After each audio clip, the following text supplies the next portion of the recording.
Hi అండి, నేను మీ మనోన్ wheels. Day 15లో భాగంగా అమరావతికి అతి దగ్గరలో పరిమి అనే ఊరు దాటి తుళ్ళూరు అనే ఊరికి దగ్గరలో డే 1లో నేను ఒక విగ్రహం దగ్గర స్టార్ట్ చేశాను. హిందూపూర్ అందరికీ తెలుసు. అండ్ డే 15 వచ్చేసరికి మన విజన్ అండ్ విజనరీ ఉన్న మన అధినేత నారా చంద్రబాబు నాయుడు సార్ విజన్ ఎలా ఉంటుందో చూపించడానికి ఒక ఎగ్జాంపుల్. పొట్టి శ్రీరాములు గారి విగ్రహం అండి, ఓకేనా.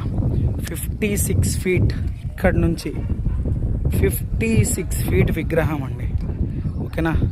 ఎవరండి డెవలప్ కాదు అమరావతి ఈ ప్రాంతం అని చెప్పిన వాళ్ళు ఒకసారి చూపించండి. నేను చూపిస్తున్న వ్యూ ఇక్కడ. సార్ ఒక్క విగ్రహంకి ఆయనకి ఇచ్చిన ప్లేస్ ఎక్కడుందో ఒకసారి చూసుకోండి సార్.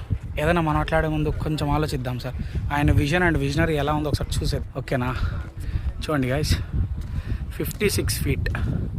రీసెంట్గా Nara Chandrababu Naidu sir and Lokesh Babu sir and Pavan Kalyan sir ముగ్గురు వచ్చి దీన్ని ఆవిష్కరించి వెళ్ళారండి. డెవలప్మెంట్ ఇంకా జరుగుతూ ఉంది, సో ప్రతి ఒక్కరు చూడగలరు. సో సార్ వాళ్ళ విజన్ అండ్ విజనరీ ఎలా ఉంటుందో, సో కళ్ళకు అద్దం కట్టినట్టే ఉంటుందండి ఏదైనా డెవలప్మెంట్ అంటే. సో ఖచ్చితంగా చెప్పడం ఏంటంటే, డెవలప్మెంట్ గురించి మాట్లాడినప్పుడు కొంచెం ఆలోచించండి, చూడండి ఒకసారి విజన్ విజనరీ ఎలా ఉంటుందో. So proudly feeling happy sir Nara Chandrababu Naidu sir.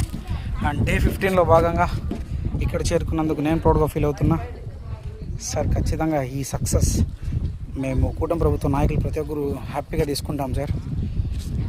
Visionary, మా విజనరీ చంద్రబాబు నాయుడు సార్కి hats off sir. Literally feeling so proud sir. Amaravati state క్యాపిటల్కి ఎందుకు పెట్టాలనుకున్నారు, మీ విజన్ ఏంటో సో చూస్తుంటేనే మాకు తెలుస్తుంది sir. Love you so much, thanks for valuable support guys. చూసారు కదా అందరూ అంబియన్స్ ఎలా ఉంది. జై కూటమి ప్రభుత్వం, జై భారత్ అండి. Thank you so much, thanks for valuable support.